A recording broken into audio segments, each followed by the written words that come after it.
You are listening to Seeking the Hidden Thing with Kryptos.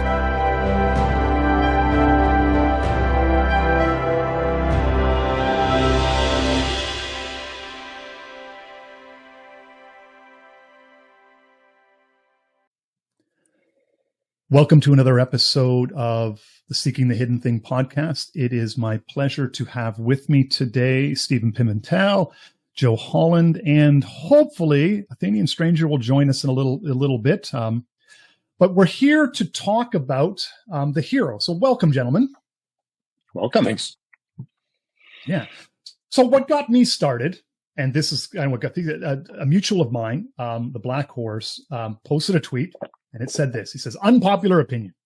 The right should be led both intellectually and politically by patriarchs, men who have successfully led families and led men in other capacities, not reformed degenerates. Now, he was speaking in response to a whole math tweet that said something like this. It said, it's way too late for me to have a real life. I'm not getting married. I'm never having a real relationship. I'm not going to build a house or buy one or make it the way I like. I don't have the time or energy for any of that. I'm an adult adolescent until death now. I got no chance to start any sort of life that makes sense. You know, I'm 40, right? I'm not in great health and from stress issues stemming from the pandemic, and I can't handle 100% of my own needs, never mind a family. So blah, blah, blah. And so that was what generated Black Horse's response. And then what was really interesting was the response that he got from that was people arguing back like, well, what about the monks? You know, those guys were like, they founded monasteries. Are they not patriarchs and these type of things? And well, what about the hero and the heroic? And you're discounting all of these. And it just like the avalanche of pushback that he got on it. But the mention of the hero stuff, all of a sudden it sparked a reminder of me that there's a kind of there's this in the book Propaganda, The Formation of Men's Attitude. Ellul makes a passing comment in developing a larger thing about how propaganda has to be in harmony with society's civilizational myths. And he just kind of goes through. So he says, you know, these common presuppositions of the bourgeois and proletarian are man's life, aim in life is happiness, that man is naturally good, that history develops in endless progress, and that everything is matter. And he goes on to say, in our society, the two great fundamental myths on which all other myths rest are science and history. And based on these are the collective myths that are man's principal orientations, the myth of work, the myth of happiness, which is not the presupposition of happiness, the myth of the nation, the myth of youth, and the myth of hero. And he goes on to say, propaganda is forced to build on these presuppositions and to express these myths, for without them, nobody would listen to it. And so in so building, it must always go in the same direction as society. A propaganda that stresses virtue over happiness and presents man's future as one dominated by austerity and complication would have no audience at all. And so in group chat, I just sort of threw up, because this is one, you know, dedicated to the study of the classics and, you know, old texts and so forth. I said, hey guys, you know, here's this kind of thought that I had. And I threw it out there. I said, you know, this idea of the hero myth, what Ellul's saying is that it works for the system, for all of its strengths and negatives, and not against it.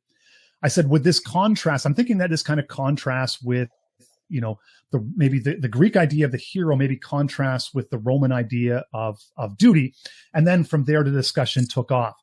And this is kind of fascinating, because this idea of the hero myth, I think, is really, really potent in our society and has all kinds of derivations, you know, like the explorer, the adventurer, again, you know, the knight, all of these derivations that are then built around and, you know, in many ways help build modernity.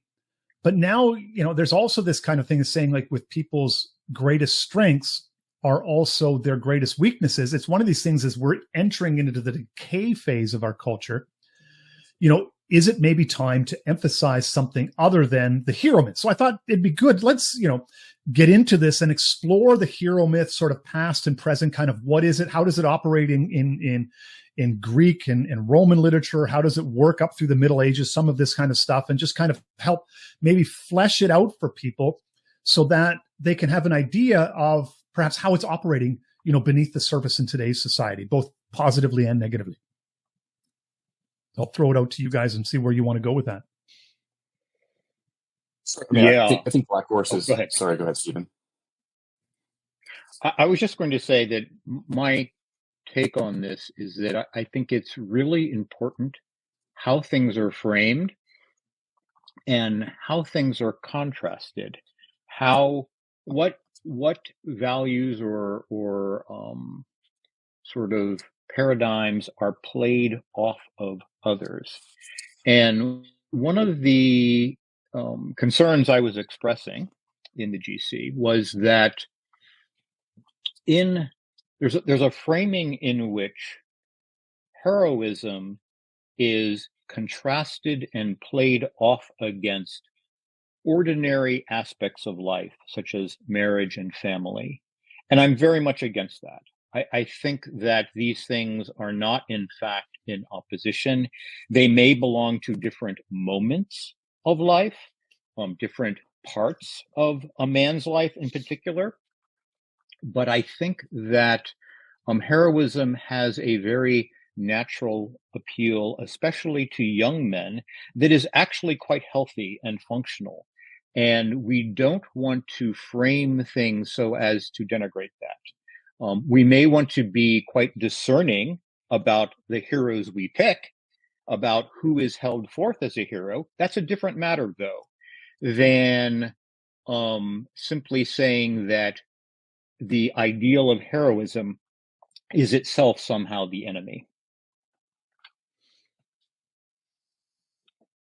I think the definition is important and definitely clarifying where it goes. I think what was interesting for me for listening to Black Horse's comment is because he said something that I definitely resonate with, and that is within my work around organizational leadership, Christian family, old school Christian theology, we care a lot about the family, and especially about men being virtuous men in their families. And I think if we look across society, we certainly have a lack of that today. But in both my study, which hasn't been as much as my study in theology, but my study of Greco-Roman literature, you have the aspect of virtue or nobility, and that you were a virtuous, noble man did not make you a hero. It was just what they were all hopefully aspiring to. In the same way within, Christian theology, say elders in a church, if you go to say a 1 Timothy 3 or a Titus 1 that describes the men who lead a church, a lot of those qualifications are the qualifications of virtue and character, but also that it's played out in the Christian family. And so the expectation is in a Christian church, they're going to be men who are noble and have virtue, but they're not necessarily heroes. And so I think to some degree, what we've done in our society is we have, which was interesting for you to bring up, Cryptus, from Alol and the hero myth. I think we met over talking about Alol because he's been a side interest of mine as well, is that there is a desire for an ordered family life. I think men have a desire for pursuing character and virtue. They, even in that, the tweet you quoted, he was expressing both, whether he knew it or not, a desire to be a virtuous man and also to be a family man. So I think that's a desire. And then there's also this separate hero thing going on in culture that Alol says is the hero myth that doesn't exactly equate with how the hero was understood in classical literature and even military biographies up until very recently of what exactly a hero is. So I think somehow we've elided this concept of virtue and nobility with being a family man and the good thing of what a family is, and also heroism. And they're all just kind of mashing together. It seems like in some sense where the hero is kind of, how to put it, we all kind of know it when we see it, but it becomes, as you get very, very close to it, it becomes very, very hard to pin down, like, what exactly is a hero? You know it when you see it, and then sometimes like as you were saying, Joe, that it gets diluted and denuded. I think that too, this idea, like you saw this, during COVID, like we just had Mother's Day, we just had Father's Day. So, you get the celebration goes on Mother's Day, all mothers are heroes. And then Father's Day, all fathers are heroes. And then, during COVID, the frontline workers were heroes. And so you get this analysis where the grocery clerk, rather than being a put upon serf who's forced to go out and work and expose themselves to, potentially dangerous germs while the laptop class sits safely at home, ensconced, safely behind their laptop. Rather than seeing themselves as put upon, they're now propagandized as your heroes, right? You're a frontline worker here. So this, to me, I think, is some of the ways. I have another example too of the ways in which the hero myth gets used as a tool of the system to, in a sense, feed propaganda. So you can kind of see what Ellul is getting at, and yet at the same time, I don't disagree with you at all, Stephen. And that's kind of the funny thing. So I don't know, sort of in a sense, where you go with this one way or the other. Well, the fact that the system will employ propaganda in perverse ways is just sort of universally true. It is true about many things, not just heroism. And of course, we need to be aware of that and do what we can to resist it. But I would also resist conflating the system's propaganda with a deeper underlying truth that we would want to affirm. And on the point about, stewardship, the nobility, the ordinary virtues, the nobility that you might find in a family or a local church, I agree that those things are distinct from heroism, but distinction is not opposition. We want to distinguish and affirm that those things are indeed good, but without somehow playing them off. And I think, one way to see the distinction is simply the ordinary versus the extraordinary. When you talk about the heroic, you're usually pointing to something extraordinary. Of course that can be distorted in weird ways, but just, we brought this up initially in the context of the classics. And I would like to kind of ground that there with Plutarch's Lives as kind of a gold standard. And I think many of us are familiar with Nietzsche's exhortation On the Use and Abuse of History for Life, where he says, "Fill your souls with Plutarch and dare to believe in yourselves when you have faith in his heroes, with 100 people raised in such an unmodern way, that is, people who have become mature and familiar with the heroic, one could permanently silence the entire noisy pseudo-education of this age." So perhaps a genuine grounding in the heroic is one response to that distortion and propaganda. If you take that, Stephen, because I'm curious where you would go with this. So, one of the interesting things about Plutarch when he does his comparisons is he'll give one life, he'll give a second life. And then when he gives his comparison, he doesn't say, this is the hero, this is the villain.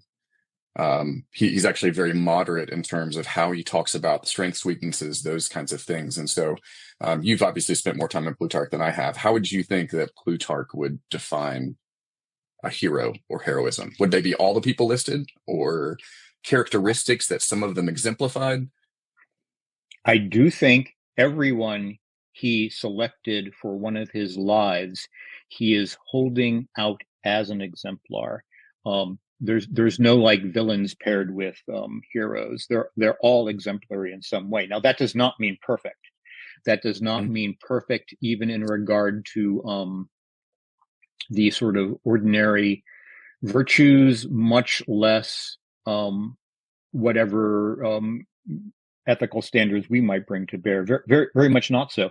But that's okay in a sense, because none of us are perfect. But also that's sort of not the point. The point is that these people that Plutarch selected exemplify extraordinary qualities in a way that one really can learn from, sometimes precisely in their imperfection. And I think we can see that if we go to later examples, like some examples of Christian heroism. So heroism is by no means a notion confined to antiquity. It was very much prominent in Christendom. So you would have figures like Saint Louis IX in the 13th century, a crusader, a king, and venerated as a saint. But not all Christian heroes are saints by any means. So another example would be Don John of Austria, who led the Christian fleet to victory against the Turks in 1571, and who is the hero of Chesterton's great poem Lepanto. Now, Don John Charles of Austria, Martel. Charles Martel would be yes. like Charles Martel would hardly be considered a paragon of Christian virtue. Absolutely. But yet he saved Christendom. Absolutely, yes. And many, just one more figure I'll name. Luís de Camões in the 16th century. I'm of Portuguese heritage. He's like a famous Portuguese soldier and adventurer who traveled to India and got all the way to China and became the national poet of Portugal due to his epic poem, the Lusíads, which he composed in part while in China. So Christendom has always held up heroes, and this is neither new or in itself problematic. The general pattern is to extol those who serve both personal excellence and the common good in some extraordinary way. And, in a way, this gets back to the Romans, who very much valorized heroes who served the res publica. Okay, they may have done like crazy, extraordinary things in battles, in warfare, in going to the east, fighting in Spain and Gaul, whatever. But they were doing it in a way that was understood to be ordered to the good of the res publica.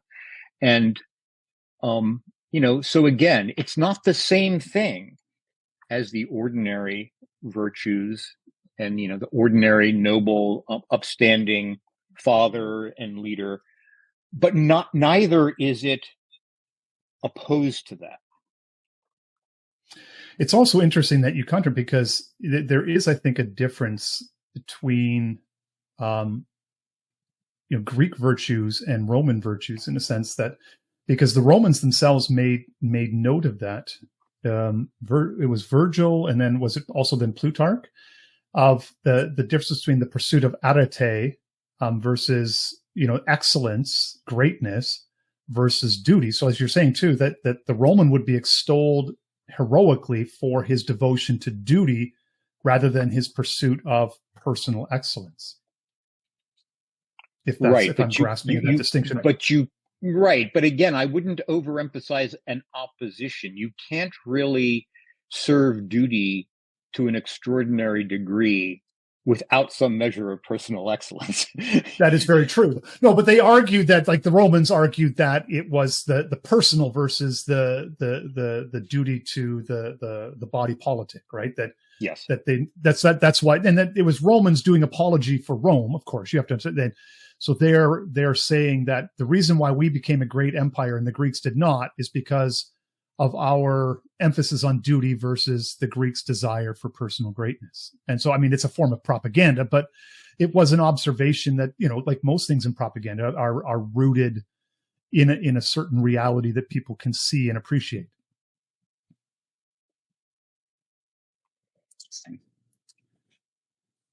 So if we're bringing up a lull in propaganda, is Plutarch just Greco-Roman propaganda? No. And the reason I can very quickly say no is because you use the word just. Plutarch is not just that. Plutarch himself was a philosopher. He wrote philosophical works. He took what he was writing quite seriously.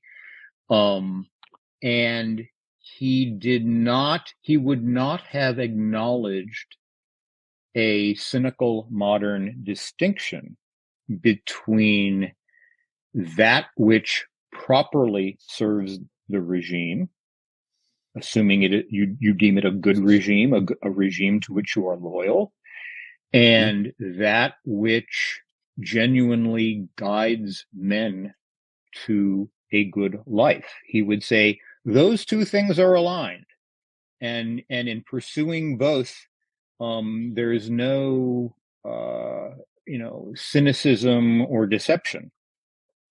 Of course, one has to do this non-naively. I mean, we live in a world of many evils, And in any sort of great striving, military or otherwise, you're going to be confronting evils. And, some of those evils may be among your close comrades. Some of them may be within yourself. So all of that is taken into account. But it's not just propaganda. Mm-hmm. Makes sense. I agree with you. Maybe if I could take two examples. So if I'm trying to invest and develop a young man, I would love for him to read Plutarch or Livy, to get from that a description of how virtue, heroism, loyalty display themselves or not in famous men from the past.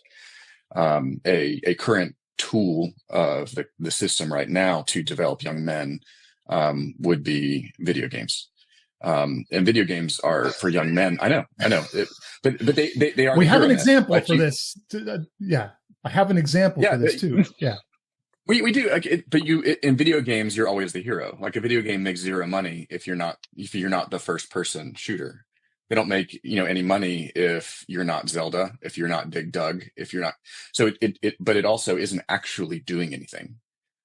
So a young man can spend hours playing the hero, but not developing virtue and actually making zero change in the world whatsoever. So in offering a hero myth to young men, it can make them impotent versus looking at older works, whether Christian heroes or Greco-Roman heroes, and figuring out how that actually should play out in your life where you are to answer the questions you're asking with whatever you're dealing with. Yeah, and this is actually figures. I was just going to say, Plutarch's figures are very heavily enmeshed in their social context and are dealing with social and political problems in a way that's quite different from simply pulling a trigger in a video game. You're absolutely right, but at the same time, and I guess this is kind of the point where I got into it and talking about it is, while I completely agree with you that nobody wants, like, I don't want to ditch the hero myth, the metaphor, archetype, because every society needs its heroes. This is just something you don't really want to ditch. I mean, Christ himself is, you could argue, is the perfect hero in that regard, the quintessential, modeling of the hero myth, right? So even within the Christian faith, the hero myth is central to who we are and what we believe. That being said, and this is one I posted this link and I'll post it in the show notes rather than trying to get it operating up here. But PlayStation a few years ago, for one of their older systems, had this campaign that they called "Greatness Awaits," and they ran an ad, and the line, was like, who are you to deny yourself greatness? You who have the imagination of a brilliant child and the powers of an ancient god. And so the video game, with its improving graphics, its immersive environment, becomes the medium whereby you're now within yourself able to evoke the hero myth. And at the same time, you go in and you see superhero movies, the action hero movies, and all the while, rather than actually doing something heroic, you're now in a form of for lack of better words, political containment, where the myth of the hero, this hero figure, is being used against you. So I guess the question I would ask then is, if the hero myth is being used against us in these ways to contain our young man, to lure them in or whatever, wouldn't it be better to try to call them to, say, a different archetype, a different myth? Like, in a sense, like, I get the fact that we're going to need heroes and that we can't ditch the heroic for good, but, like, guys, you got to see that your fixation on the hero, it's not helping you right now. You got to do something different. I guess that's, I think, where I'm coming from with this. So this just gets right back to Elul and propaganda, and the observation that we live underneath an overarching system that has beliefs and purposes of its own that are not ours. And then the question, and this whole business with the video games and the Marvel movies are just examples of that, very powerful examples. And in effect, those things pose almost a religion of their own. I mean, the Marvel, what they call the Marvel Cinematic Universe, MCU. I don't even know. It's like a religion. It's like its own whole mythos and whatnot. But the question for me then is, how do we respond to that? And one way to respond is basically a scolding response, to scold all those bad things and say, we need to do nothing that looks like that. And I would say that is a huge mistake. Scolding as a fundamental response, a kind of lecturing response. And this, I'm not saying that Black Horse did this, but I think there's a sensitivity to that which fueled part of the response to him. Like the people reading it felt scolded, whether that was his intent or not. Okay. Exactly. Yeah. And it's rhetorically ineffective. I mean, rhetoric is sort of the classical art of how you communicate persuasively. And I would say scolding is a rhetorical failure. And what we need to do, and what we've been failing to do, is to compete. If we believe that those kind of paradigms of heroism are bad, the ones held forth in video games and Marvel movies, why is it that we do not have better ones? Why is it that we do not have more effective ones? Now, I am a writer. I write both fiction and nonfiction. And in some of my fiction, I think about this, fairly consciously. And I think that we just need a much more sort of artistic work as a kind of avocation and vocation among people who espouse better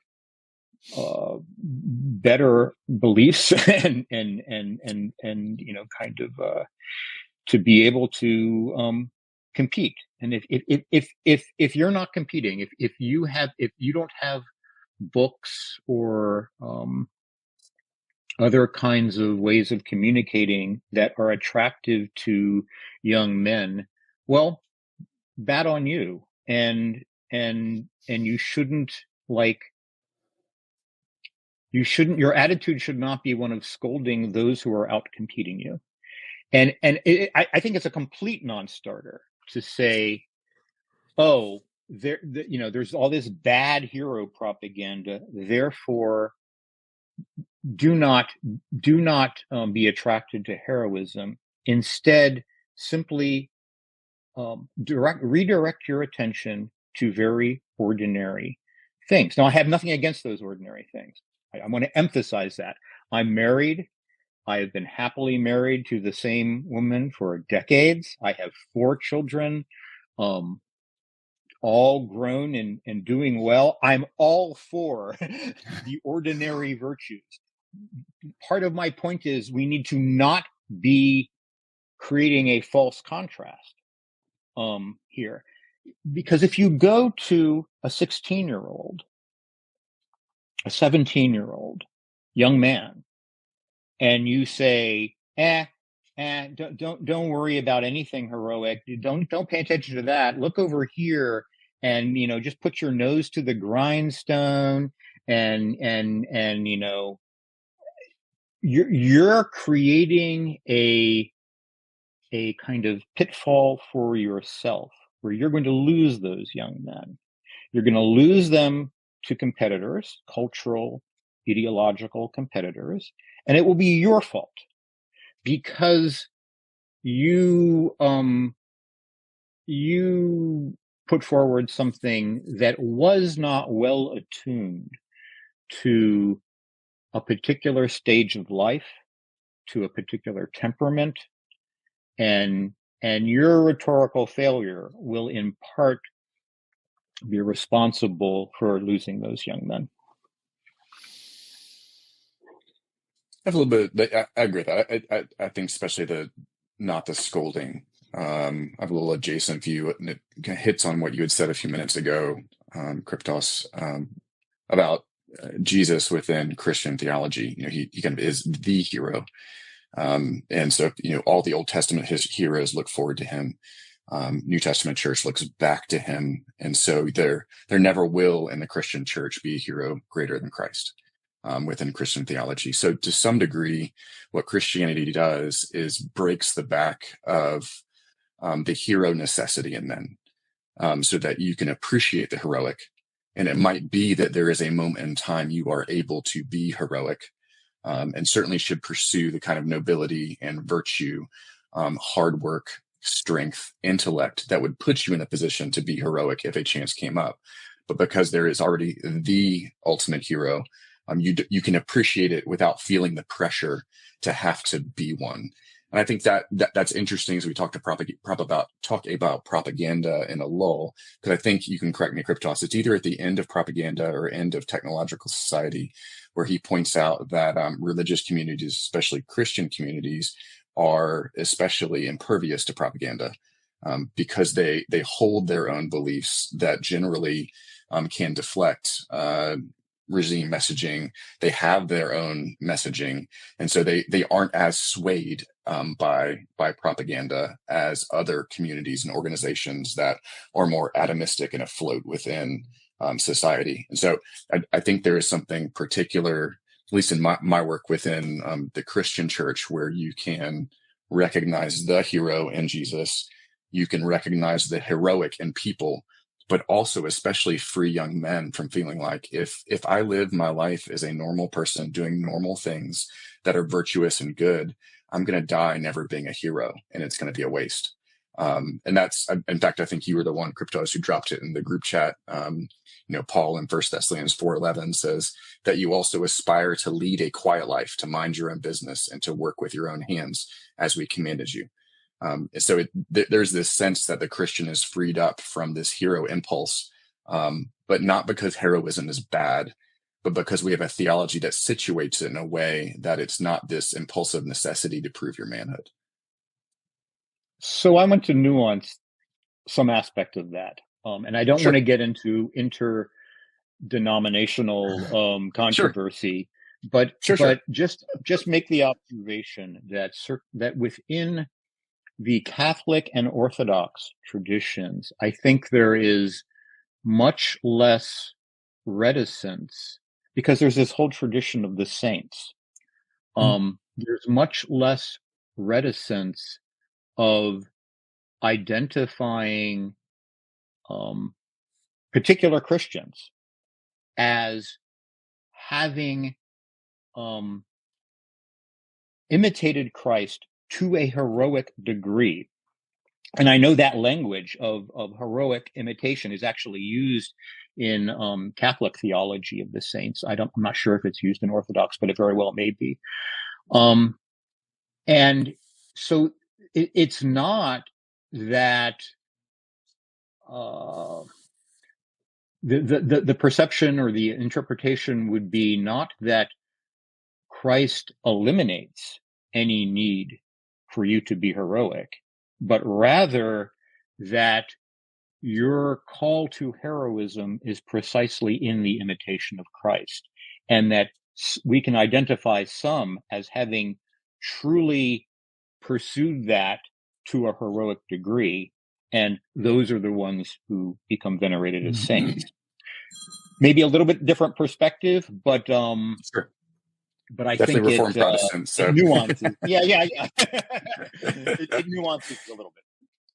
No. So what do you think about this? So I'll kind of pull a little bit this together based on some of our conversation. I've really appreciated Jim Stockdale, professing Christian. If our audience isn't familiar, was a Navy pilot during Vietnam. I think flew over 200 combat missions.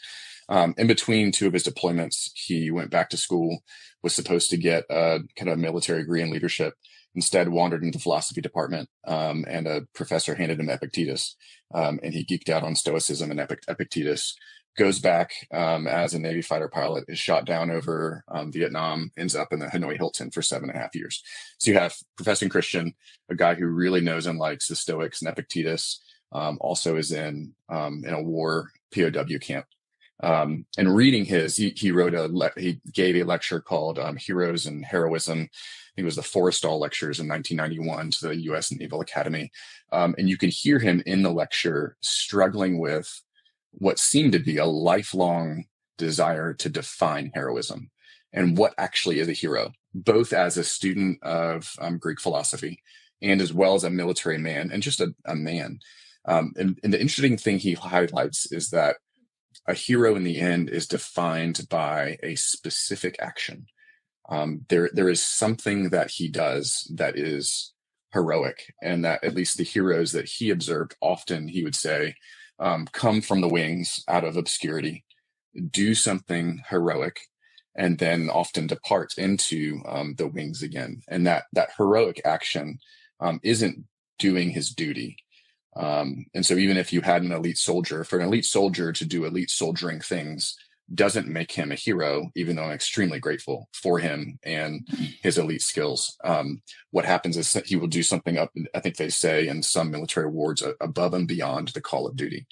And so Stockdale is finally, I think it seems like he'd been wrestling with it for a long time, having been around many heroes, and said, what exactly is a hero? Well, a hero is someone who you have to see him do something and say, that's it. And I think you mentioned in the beginning, we all know one when we see one. And so when I would want to separate a life of pursuing nobility and virtue, imitating Jesus. I would not call that heroic. I would say those people are primed, if the occasion occurs, to do a heroic action, that they might then be deemed a hero or heroic by others. But that I think it makes it difficult if we look at a lifelong good and noble person and call them a hero, even if they're the very height of nobility and virtue. I think it is, for me, it's easier to define, more accurate to say, these are people who do a discernible thing, usually sacrificing or putting themselves at great risk for the sake of others. And so Stockdale will say, if there's a platoon of men and a grenade falls in the middle of them, what the hero says is, he said, it's not right that 12 men should die. And because that's not right, and I'm not going to live by those rules, I'm going to throw myself on the grenade. So he'd say that would be a heroic action. And that man maybe wasn't considered a hero beforehand, and maybe, afterwards be considered for that heroic action. But it wasn't like he was this Achilles figure or this Hercules who is considered to live this lifelong heroic effort. I think that is a safer way to separate out the value and goodness of everyday life, of pursuing virtue, Christian virtue to the highest degree, but also retain this category of hero and heroic that's defined by actions. What do you all think of that? Well, I think there's a number of interesting things that are in tension there too, because one of the things that I think, excuse me, is problematic. The Protestant Reformation affected certain positives on the Christian faith, but that there was also certain downstream negatives as well too. And one of those was, sort of the democratization of the faith and getting rid of the idea of the saint and so forth, because there's certain work that you have to do in keeping various things in tension. The history of monasticism, in some sense, began with, like the Desert Fathers and also men who what they call like heroic spirituals. So you think the most obvious example would be like the pole sitters. Okay. And so there were those in reaction to the extreme lengths that the Desert Fathers would go to in terms of, Hermeticism and but then also, acts of piety, that they said, this is not healthy because they're trying to make themselves great, as opposed to necessarily glorifying God. So the idea of, living in community, having a rule, and then submitting yourself to the authority of others became, vital, a core part of the monastic life. So in a sense, the idea is you would sublimate your desire to personal greatness to bring glory to God. And so these monks then, established monasteries and did the kind of quiet, tireless work of copying manuscripts, preserving a culture that had died in Rome, and preserving it for future generations. But they did so within a context where the quest for, in a sense, spiritual greatness was sublimated into the community under the rule so as to give glory to God primarily. And then in that, or alongside of that, you're also then able in hindsight to recognize, as you say, Joe, that certain people went above and beyond in terms of their spiritual pursuit of God, such that their own actions, they need to be recognized as a model for the rest of us, and so there are certain things that get attributed, like, so I think you have to have a number of confirmed miracles attributed to your actions and so forth, that there's an obvious surrounding of the work of God in and through the person. It's not just that this person is great, but that through them, God was able to do great things because of that. And I think that's why this need to have sort of the miraculous surround the saints as well too is part of the whole equation, because you're not really necessarily trying to elevate them per se, but because of the greatness, the way that they went above and beyond, God himself was able to be glorified through them as heroes. And that's what in a sense makes them saints, as separate from sort of your average saint, so to speak. I see that. I think that maybe gets to that beginning quote that you read. I think maybe just before that passage, Lowell talks about the 4 societal presuppositions and then the 4 societal myths, of which one is the hero myth. And he says they all go together. But the last societal presupposition is that everything is material. So that's right. The current, there is no space for the spiritual or even the heroic in the spiritual. So, within my tradition, I would say Martin Luther is a hero, part of which he narrates having very real spiritual combat with Satan, sometimes praying in his room. And so, that would, a materialist would say that's stupid. And I would say that is the height of what would be considered on a physical battlefield. That would be the height of spiritual warfare. And so I think Christians can have a category for the spiritual heroic, because we are not materialists solely. We believe in both the spiritual and the physical world.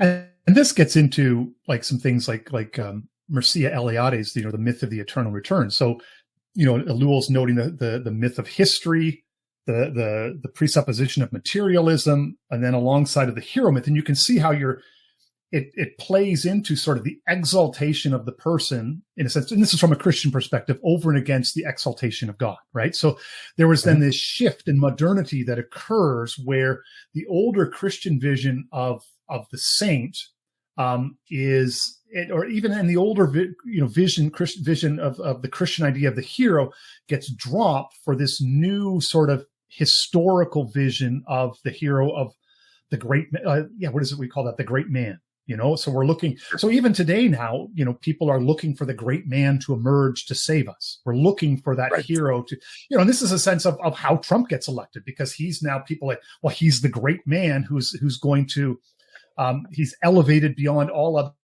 men, and especially now that he survived his assassination attempt, and now he's going to lead us, as all great men do. And this is kind of again how the hero myth sort of plays into sort of working for the system in that regard, because now you're building sort of a political mythology around the hero myth to elevate a single person that way to political power. Right. And somewhat I blame Thomas Carlyle for that, but in his work, Heroes, the heroic heroes and heroic in history, or whatever it's called, he mentions a number of people in different categories who were the great men. But he comes back to the mark of a great man is his sincerity.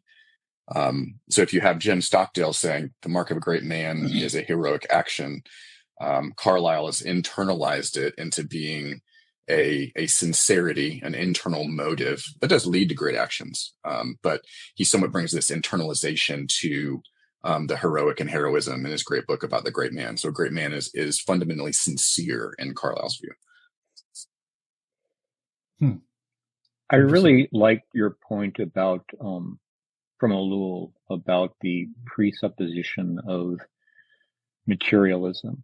That I think there's something about any genuine notion of the heroic that is necessarily on the spiritual plane, that necessarily has to do with some spiritually oriented action or quality, whether that be the self-sacrifice of the soldier who jumps on a grenade or anything else.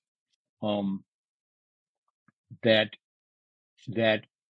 a kind of materialist presupposition necessarily either eliminates or badly distorts what will be the heroic, or how the heroic could manifest, because it's going to be misdirected, because the heroic is always a kind of reaching out of the spirit, a kind of reaching out to something beyond, a kind of reaching toward the transcendent, and that can't really happen in a purely materialist conception. Yeah, even if you go into like a Greek mythological point of view, you're right. There is this reaching towards the gods or towards the forms or something like that, where you're reaching, as you were saying, Joe, you're reaching beyond the ordinary to embrace the extraordinary. And like, how do you define the extraordinary? Well, like you say, what defines extraordinary for a seal may be different from the guy down the street who runs into a burning building to save, his neighbor's kids. Right. Mm-hmm. And so, because more is given to the seal, perhaps more is expected of him in terms of human capacity, so to speak. Oh, absolutely. Absolutely. Stockdale uses the word extra legal. He said, in terms of like, there is you are bound to your duty legally. And it is not that the hero breaks the law. It's that the hero operates above that law, in sacrifice of himself for others, or in refusing to accept the status quo and how things progress. So I think there is definitely something in that. Shoot, I feel bad now that Stephen has dropped out. There he is. Oh, good, he's back. Oh, good. I'm glad you're back, Stephen. It's a temporary spot here, because the next point I was going to make is one looping back to what you were saying earlier. Because I think, on the one hand, you're absolutely right. This notion about what you called scolding and messaging is spot on. It's exactly right. And this is actually a point that Ellul himself makes, I think. And this is sadly, I think, the dilemma that we find ourselves in. And so what he talks about is, he says, in order for a message to gain traction in a society, that, so they could be used even just organically, but also say to be used for propaganda. So whether it's on a local level, you're trying to sort of convince people, you have to tap into those core myths, including the hero myth, in order to inspire people to action. And Ellul argues that if you're not tapping into those myths, as you say, it's bad messaging. And so, but, there's the sense then, okay, what do you do though, when the core myths are being used against you, and you're trying to provide an alternative? And you're right that from a literary, from an imagistics perspective, from an archetypal perspective, you're basically trying to reach for a set of images and things that are going to appear to anybody who is scolding. Like, so the first quote, he says, propaganda is forced to build on these presuppositions and to express these myths, for without them, nobody would listen to it, which was exactly your point. Nobody's going to listen to it. And so in building, it must always go in the same direction as society, a propaganda that stresses virtue over happiness, which could be perceived as, to the person who's pursuing happiness, that, say, listen, you need to pursue like virtue instead, could be perceived as scolding in that regard, right? So it presents man's future as one dominated by austerity and complication, and would have no audience at all. And then he goes on, and this is one I hadn't quoted yet. He says, the political left is respectable. So the right has to justify itself before the ideology of the left in which the righteous participate. All propaganda must contain and evoke the principal elements of the ideology of the left in order to be accepted. And this, I think, is, why, in a sense, like, Make America Great Again is basically a progressive message. Well, why is it a progressive message? Because we have to re-embrace the fundamental core values that made America and the West great again. So in a sense, we have to cleanse ourselves of all these things that have gotten us off straight, which basically are rooted in these same presuppositions anyways. And we need to get back to the basics. And in so doing, we can now drive our culture forward again. So you're basically using the hero myth in this regard as a way of like return, you know what I mean? And so you're trying to now inspire society with the same core myths again. But the idea then that you could say, wait a minute, that's working for the system that's beginning to fall apart anyways. I don't think that going back to the well again is going to save us this time. Perhaps we need to listen to something different. And like you say, well, maybe nobody wants to hear it. Maybe they hear it as scolding, and maybe this is a black pill for people. And this is kind of, I think, the problem that, from the Old Testament that prophets ran up to all the time, is that telling people the things they don't want to hear, nobody wants to listen to this anyways, right? And I guess that was kind of the thought that I was having as you're saying, in a sense, unfortunately, I agree completely with you. And I'm not sure you can get around the problem because I'm of the mind that people need to hear it anyways. I guess that's where I'm coming from.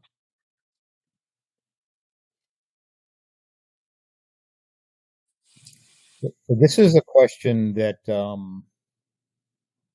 many people in our sphere are struggling with, because everyone, I think, has an understanding of the dominance of the propaganda of the current, ruling powers, in spite of Trump, in spite of whatever electoral stuff may be going on. I think none of that changes the overall dominant currents. I think we're seeing that even now in many ways. So this is a challenge. This is a challenge, and it's something that requires us to respond creatively and to think creatively about what can be done that will actually be rhetorically effective. So I have no problem whatever with reinforcing messages around, let's just say, the ordinary virtues.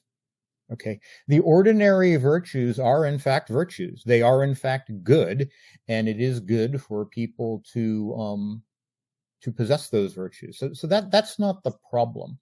The problem is when a whole battlefield is forfeited in terms of appealing to the young, and I think young men in particular, and when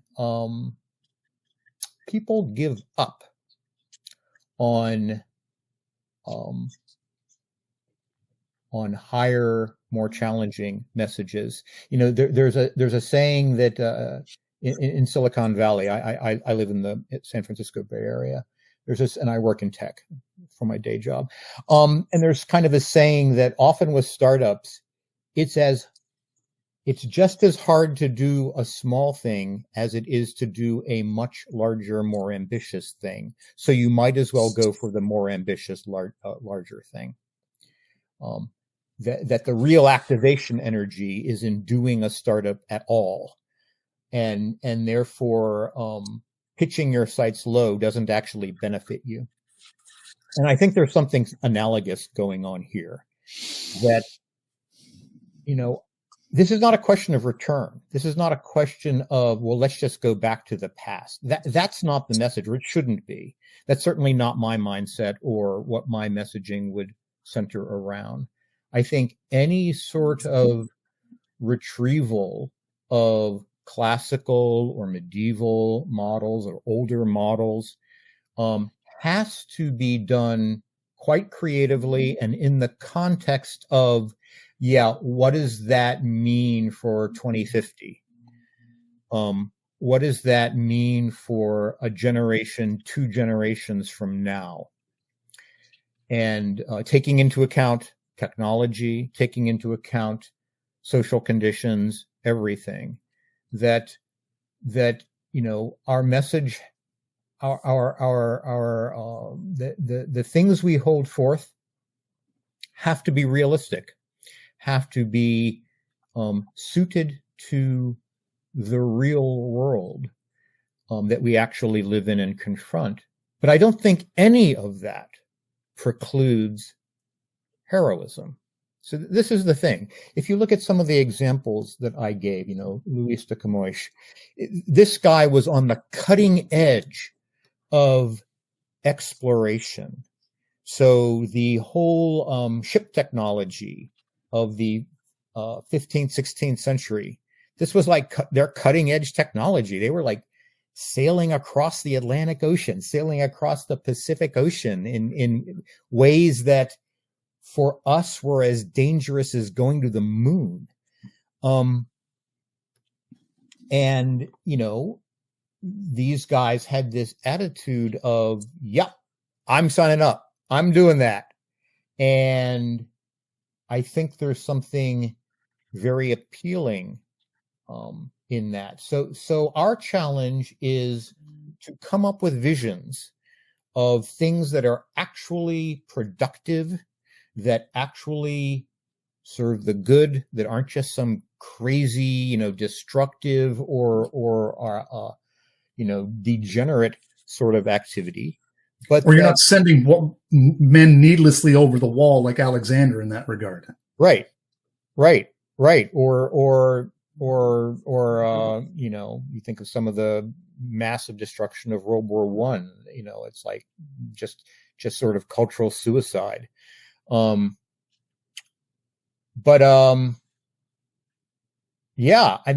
not saying it's easy, and I'm not saying it's obvious. And the reason people default to these sort of very simplistic kind of paradigms like return,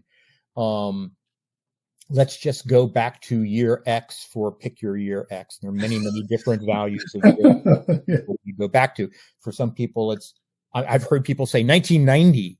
Let's just go back to 1990. So some people 1970, some people it's 1950, for some people it's 1300, whatever. We're not going to go back to year X for any X. But we can find models. We can find models from our own past, our own heritage, that show a person truly doing extraordinary things. And whether it be in self-sacrifice, whether it be in more outward directed in exploration. And those kinds of models are valuable, not for purposes of return, but for purposes of, what would that look like in the year 2030? So if I could maybe put it, the thing is to say a sense of like, okay, so let's just say we want to throw up the archetype of the patriarch or the steward as this is a counter model that we can, is then to find stories of exemplary patriarchs, exemplary stewards who built things, who, in a sense left, quote unquote, the soil better for their children than it was given to them, and begin to tell these stories and say, these are the people that you should be emulating. And these are stories worth emulating. And these are stories worth listening to. If that is maybe a spot to begin with, is to just sort of pick different figures than we've been used to picking, to say, we can be building something. And given the way that our society is crumbling, we probably need to be building something very soon before it's too late. And here's the kind of people that can inspire you to do that. Yes, to a new kind of I think biography is Yeah, biography is very, very important. And of course, major shift as sociology took over most everything. So that if you're talking to a man or a leader, say, hey, do you want to be great? You need to know your Myers-Briggs and your Enneagram, and you understand the 52 laws of power. And you never actually considered a great person who's done a great thing. And so I think that kind of metric-based numerical list of things that I'm supposed to pursue, rather than a narrative-based biography of great men who've done great things, has led to a dearth in the growth of leaders, much less leaders who go on to be heroic. And I mean, you all know, I mean, the late 1800s saw almost across every discipline a drop of the great books, whether it was business school or theological school or wherever else. We lost a knowledge of Western civilization, much less Christian Western civilization. I mean, Stephen, nobody knows the people that you listed. But they're obviously significant to you, where you can rattle them off. So these people have become big in your life. And I say, to some degree, we don't have to return, because Gen Z already is. Gen Z is already returning to the church, is already returning to an understanding of the way Christianity frames society over against the messaging of current regime. So a number of things are happening where we can link a return with a biographical reintroduction to things that most men would already know in completely. I think it's a good point, Joe, though, this, because I've often talked about like the technologizing of stuff, so where you take a story or a set of things, you abstract it, rationalize it, and turn it into basically a franchise, the idea, and right. You're right. Most of the people who are in charge of things now deal with this model. Everything is abstracted, rationalized, and basically franchise solutions for everything. Whereas if you go back to something like, say, Eliade in sort of, the myth of the myth of the eternal return, in that book, he talks about these earlier eras where, and this completely changed how I read the scriptures and so forth, because we were told in seminary that, you're not supposed to use the stories as examples. You're supposed to find the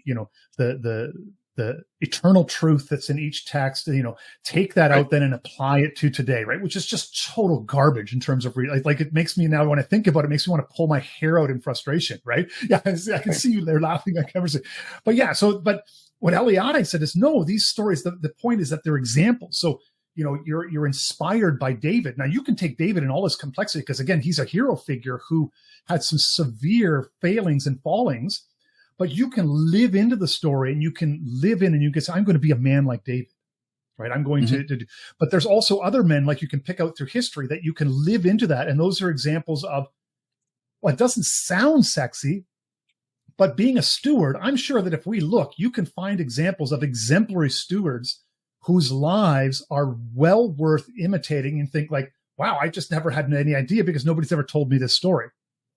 Right. And so this is, again, like we come to we started out with this discussion, and now it's all of a sudden is like, oh, I've almost got like a thing to do now.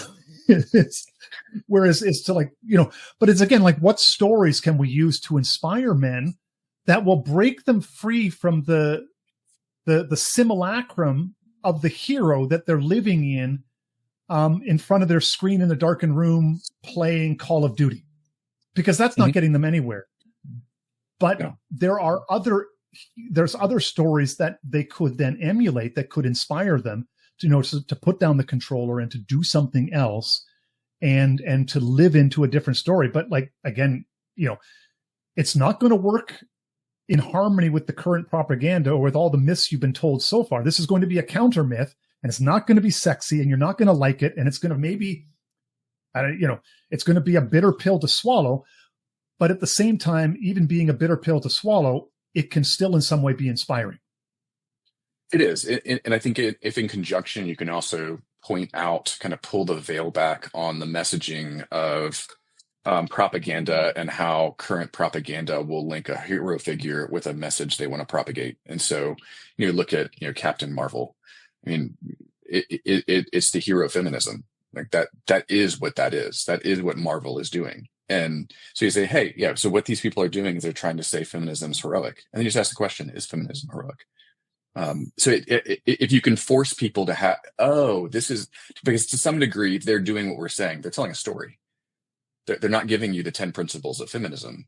They're giving you a hero with an attached message to try and power the message with the hero myth. And you can teach people to say, well, yes, it might have been a ripping good yarn, but what was actually trying to be done in that? And I think that there's a way you can break the spell when you bring it out into the open and give good stories and good biography to counteract the lesser stories in culture. Because I think in some sense, our guys know they need new stories. But in lieu of the new stories, they just basically return to what they're used to. And so everything gets framed, like Alul says, everything gets framed within the dominant narrative. And so your conservatism ends up becoming liberalism because you have to understand it using all the dominant myths that you've been passed on to you, because that's all you have available to you. That's all you know, because nobody's ever taught you a different story. Yeah, exactly. And you see some of that. I mean, you saw Defenders of the West get popular a few years back, and people had no idea. They're like, all Crusades are bad. Well, is that really what it was? I'll say to my Eastern Orthodox brother, the sacking of Constantinople was bad. We should have done that. But they did it out of spite too. But it was, it was awful. It was bad. Awful. Yeah. You see a resonance with these stories of, men who were good, bad, at times made really poor decisions, at times were very brave, but there is a desire to say, well, just tell me the story. Like, I'm not dumb. I can figure out what parts of it are virtuous and what parts I should follow after and what parts I should reject. So the return to the heroic stories of our past is, I think, very powerful. But the right heroic stories. Right.